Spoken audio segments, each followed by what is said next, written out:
भारत की आज़ादी का दिन तय होते ही ये भी तय हो गया कि भारत और पाकिस्तान के भौगोलिक क्षेत्र में आने वाली रियासतों के राजाओं को इन दोनों देशों में अपने राज्य का विलय करना होगा। लेकिन ऐसे कई राजा थे जो इस काम के लिए बिल्कुल तैयार नहीं थे। राजा रजवाड़ों के किस्सों की ही तरह राजस्थान का भारत में विलय भी दिलचस्प कहानी की ही तरह है। 1947 में जब देश आजाद हुआ तो मुगल और अंग्रेजों की शासन पर पकड़ खत्म हो चुकी थी और देशी रियासतों ने फिर से ताकत जुटाना शुरू कर दिया था। मौजूदा राजस्थान के भौगोलिक क्षेत्र के लिहाज से देखो तो आजादी के वक्त राजस्थान में 22 रियासतें थी, जिनमें से केवल अजमेर ब्रिटिश शासन के कब्जे में था। बाकी 21 रियासतें स्थानीय शासकों के अधीन थी। ब्रिटिश सरकार ने भारत के आजाद होते ही अजमेर रियासत भारतीय स्वतंत्रता अधिनियम 1947 के करारों के मुताबिक खुद ब खुद भारत का हिस्सा बन गई। शेष 21 रियासतों में से ज्यादातर राजा खुद को स्वतंत्र राज्य बनाने की मांग कर रहे थे। राजाओं का कहना था कि उन्होंने आजादी के लिए संघर्ष किया है और उन्हें शासन चलाने का अच्छा तजुर्बा भी है, इसलिए उनके राज्यों को स्वतंत्र राज्य के तौर पर भारत में शामिल किया जाए और शासन उनके ही अधीन बना रहने दिया जाए। इनमें से एक जोधपुर रियासत भी थी, जिसके शासक अपनी रियासत को पाकिस्तान में विलय करना चाहते थे। कॉलिंस और डोमिनिक लेपियर की किताब फ्रीडम एट मिडनाइट में इसका विस्तार से वर्णन किया गया है।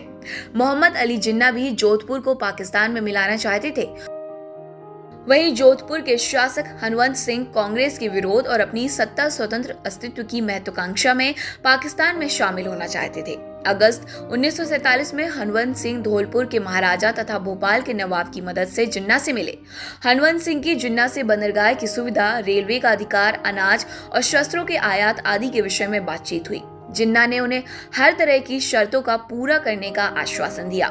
भोपाल के नवाब के प्रभाव में आकर हनवंत सिंह ने उदयपुर के महाराणा से भी पाकिस्तान में सम्मिलित होने का आग्रह किया, लेकिन उदयपुर ने हनवंत सिंह के प्रस्ताव को ये कहते हुए ठुकरा दिया कि एक हिंदू शासक हिंदू रियासत के साथ मुसलमानों के देश में शामिल नहीं होगा। हनवंत सिंह को भी इस बात ने प्रभावित किया और पाकिस्तान में मिलने के सवाल पर फिर से सोचने को मजबूर कर दिया। पाकिस्तान में मिलने के मुद्दे पर जोधपुर का माहौल तनावपूर्ण हो चुका था।